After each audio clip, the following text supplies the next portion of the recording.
মোহাম্মদ আফসার পাটোয়ারি। এই স্কুলের ব্যাপারে মূলত আপনি কি জানেন, এই যে একটা বাচ্চা অ্যাক্সিডেন্ট হয়েছে বা স্কুলের যে আমি স্কুলের ব্যাপারে অনেক কিছু জানি, সেটা তো আর বলা যাবে না, বলতে হবে এই ঘটনাটা আমি বলি। আমি গেছিলাম বালিয়া হাই স্কুলের এখানে ছিলাম, হঠাৎ শুনলাম অন্য অন্য পার্শ্ববর্তী মানুষে ফোন করিয়া কইতেছে আমার ছোট ভাইর বউ যে স্কুলে একটা ছেলে অ্যাক্সিডেন্ট হয়ে পড়িয়া রয়েছে, প্রায় 1 হইতে 1.5 ঘন্টা, কিন্তু ওর কোনো ট্রিটমেন্ট চলতেছে না, আপনি একটু আসেন। তখন আমি আমার ছোট ভাইর বউরে পাঠাইছি, পাঠিয়ে বললাম যে যেইভাবে হোক, এইভাবে জসিমরেও ফোন দিছি, ফোন দিয়া যেইভাবে হোক ছেলেটা আমার কাছে পাঠাও, কি হয়েছে সেটা পরে দেখার বিষয়, আগে ছেলেটা আমার কাছে পাঠাও বাজারে। আমি ওদিক থেকে রিক্সা নিয়ে আইছি, এদিক থেকে ছেলেটারে নেওয়াইছি, নেওয়াই আমি সেলাই করাইছি, ওয়াশ করাইছি, ট্রিটমেন্ট করাইছি।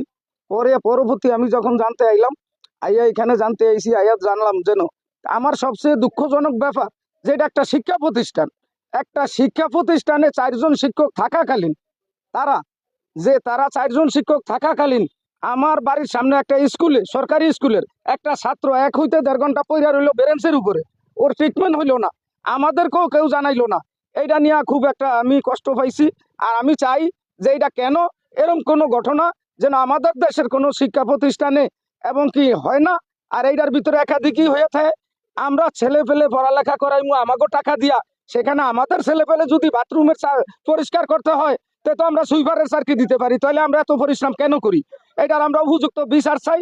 এবং কি এই যে বিচার আমরা এখানে চাইতেছি, আরো ঘটনা ঘটছে হইতেছে না, কারণ এই স্কুলটা একটা ফ্যামিলির নিজের ব্যক্তিগত হিসাবে চলতেছে, কারণ একই ফ্যামিলির 3 জন শিক্ষক, প্রধান শিক্ষক, সহকারী শিক্ষক, তারপরে 3য় সিনিয়র শিক্ষক, তারা ফ্যামিলিগত হিসাবে আমাদের মনে হইতেছে, যেটা অনুমান যে এটা আমার সম্ভবত তাদের নিজের রেস্টুরি করা স্কুল এবং নিজের ব্যক্তিগত স্কুল হিসাবে এলাকাবাসীর যারা ছাত্র গার্জিয়ান কমিটি ময়মুরব্বী কেউ দাম দিতেছে না।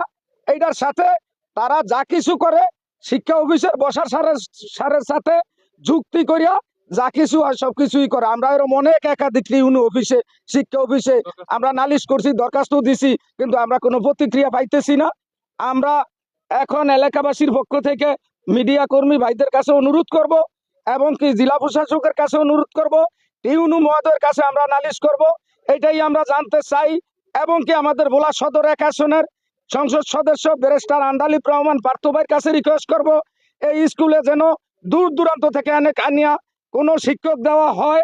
যদি এমন কিছু করা হয় তবে তারা শিক্ষক হিসাবেই কাজ করবে, ফ্যামিলি হিসাবে নিয়ন্ত্রণ স্কুলটা আর থাকবে না, এই আমার দাবি।